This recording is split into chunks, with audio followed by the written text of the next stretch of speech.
Saya pernah berdoa mati-matian, tahajud tiap hari. Di awalnya saya berhasil tapi gagal. Akhirnya saya kecewa sama Allah. Bagaimana caranya bisa kembali ke jalan yang benar dan husnuzon kepada Allah? Hubungan kita dengan Allah itu bukan hubungan karyawan dengan direktur. Hubungan karyawan dengan direktur, kalau masuk jam 8, kalau jam ampe, gajinya 3 juta.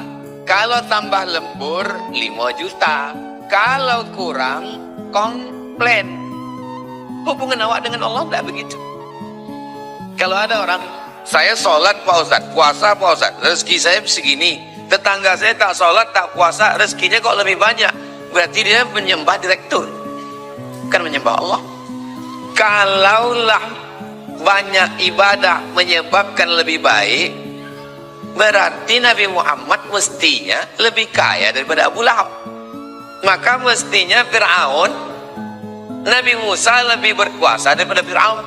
Nabi Musa mestinya lebih kaya daripada Qarun. Nabi Ibrahim mestinya lebih berkuasa daripada Namrus. Tapi kenyataannya yang berkuasa Namrus, Fir'aun, Qarun, Abu Lahab. Berislam ini meluruskan cara berpikir. Banyak gini orang fenomena hijrah.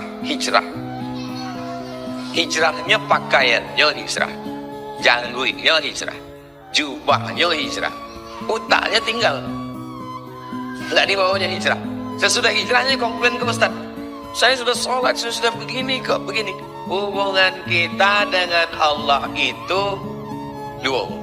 Pertama husnuzon, yang kedua ridho. Itulah hubungan awak sama Allah. Mahasiswa, saya Pak Ustaz, dia yang saya antar, dia yang saya bantu kuliah, dia yang pas giliran wisuda, yang lain yang menikah sama dia Pak Ustaz. Ridho, husnuzon. Dari mana datang ridho? Karena husnuzon. Dari mana datang husnuzon? Karena ma'rifatullah, mengenal Allah. Tak kenal maka tak sayang. Kenapa bapak tak marah sama ibu? Karena bapak kenal baik sama ibu. Kenapa ibu tak marah sama bapak? Karena kenal. Maka mengkaji wujud, idam, baqo, mukhalafatul hawadis, qiyamu binafsihi, wadaniyah, qudrat, iradat, ilmun, ayat, sama, basar, kalam. Minta ustadznya dari YTWU, Ustadz Allah. Mintakan ustadz dari YTWU mengajar di Siko kajiannya ma'rifatullah, wujud, idam, baqo, supaya kenal dengan Allah. Setelah kenal dengan Allah, tahu bahwa keputusan Allah ini baik untuk awak, dan kita menerimanya dua. Yang pertama husnuzon, yang kedua ridho. Ridho itu cuman, ridho itu gini, mayat dimandikan orang pemandi jenazah, waktu dicucuk hidungnya melawan apa enggak? Enggak kan? Itulah ridho. Kalau masih melawan enggak ridho. Tapi bukan gara-gara iko lalu awak, lalu kita semuanya tidak beramal. Bukan berarti besok pagi bapak tak kerja. Ditanya oleh ibu, bapak tak kerja? Ridho. Itu bukan ridho, bohong.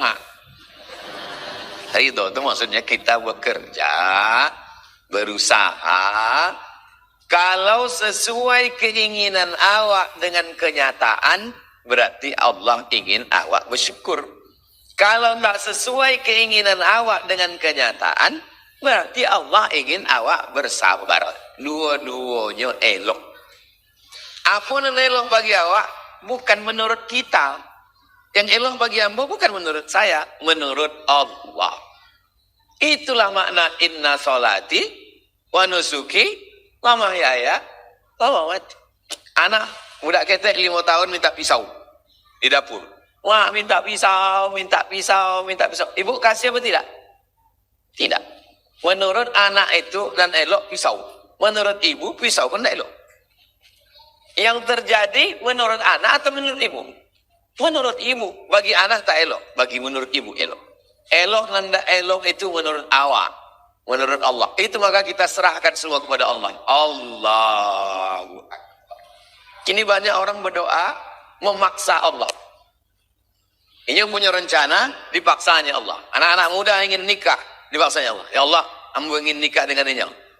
Kalau nyo tidak jodoh hamba, jadikannya jodohmu. Kalau ada jodohnya, matikan jodohnya. Kau bukan uang tauhid.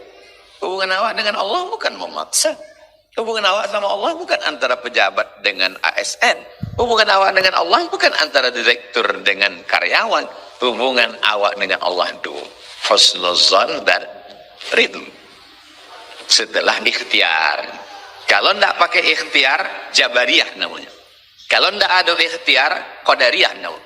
Kalau ikhtiar baru ridho, ahlus sunnah wal jamaah. 3. Tidak ada pakai ikhtiar, ridho saja, jabariyah. Tidak ada pakai ridho, ikhtiar saja, qadariyah. Berikhtiar, setelah itu tawakal pada Allah, ridho, itu namanya ahlus sunnah wal awak ahlus sunnah wal jamaah.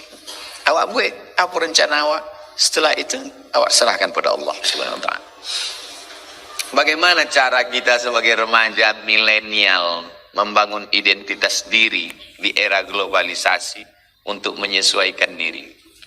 Dan peran apa yang bisa dilakukan menjadi pemimpin yang baik, membawa perubahan positif di masyarakat? Membangun identitas diri di era global ini, pergaulan jaga 3. Pergaulan lingkungan, dekat masjid, datang ke masjid. Pergaulan di tempat kerja, di kampus, kalau masih kuliah, dekat dengan rohis, dekat dengan pemuda yang cerah. Lingkungan yang ketiga, sosial media, grup-grup WhatsApp, tengok. Ini grup Jannatul Firdaus atau grup Jahannam Khalidina Fiha Abada.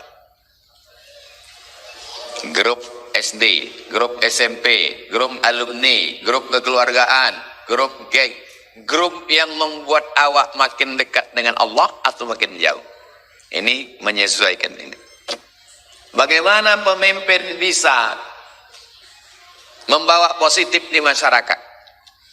Ada perbuatan yang tak bisa dilakukan orang kaya, yang tak bisa dilakukan ustadz, yang tak bisa dilakukan pejabat biasa, tapi hanya bisa dilakukan pemimpin. Apa dia? Menggunakan kekuasaan menolong agama Allah. Orang berobat mahal, kasihkan ambulan gratis, kartu sehat, berobat sehat. Apa yang bisa dilakukan? Kirimkan mahasiswa ke Al-Azhar Mesir, 10 orang setahun.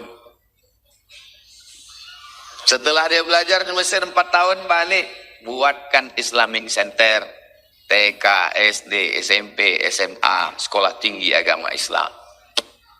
Itu tak bisa dilakukan pegawai biasa, tak bisa dilakukan ustaz, tapi bisa dilakukan orang yang punya kekuasaan. Maka kalau ada orang mengatakan kekuasaan ini haram, politik ini jahat, nanti diambil orang sekuler, liberal, komunis, ateis, agnostik, syiah, wahabi, khawarij, murjiah. Mesti dipegang orang ahlus sunnah wal jamaah. Apakah gugur kewajiban sholat zuhur bagi wanita kalau ikut sholat berjamaah Jumat? Ibu yang mendengar khutbah tadi, setelah itu sholat Jumat, maka ibu tidak sholat zuhur lagi. Tapi ibu sholat zuhur, sholat Jumat tidak wajib. Kalau ibu tadi dengar khutbah, ikut sholat Jumat, ibu tak sholat zuhur lagi. Karena sudah diganti dengan Jumat. Di Makkah perempuan sholat Jumat, di Maroko perempuan sholat Jumat, di Mesir perempuan ada sholat Jumat, tapi tak banyak. Kenapa perempuan tak wajib sholat Jumat? Kalau perempuan sholat Jumat, balik Jumat, lakinya darah tinggi, tidak ada makan siang. Itulah kenapa ibu di rumah sholat zuhur. Apakah boleh wanita rutin mengikuti sholat Jumat setiap pekannya? Anaknya tak ada, suaminya meninggal, dia sudah tua.